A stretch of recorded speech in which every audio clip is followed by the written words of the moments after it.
في ناس كتير بتاكل أكل صحي وبتتمرن وبتشرب مية، لكن الوزن مش بيقل. ليه؟ لأنهم بيقعوا في الغلطة الكبيرة دي: أنا باكل أكل صحي يبقى آكل براحتي.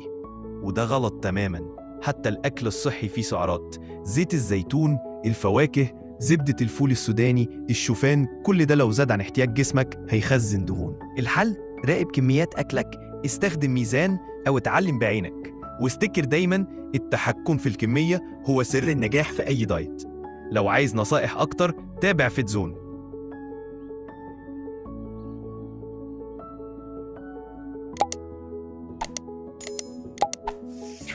في ناس كتير بتاكل أكل صحي وبتتمرن وبتشرب مية، لكن الوزن مش بيقل. ليه؟ لأنهم بيقعوا في الغلطة الكبيرة دي: أنا باكل أكل صحي يبقى آكل براحتي.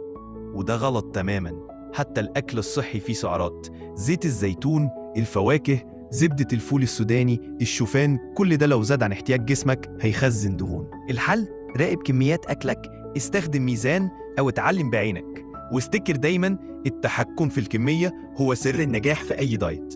لو عايز نصائح أكتر تابع فيتزون.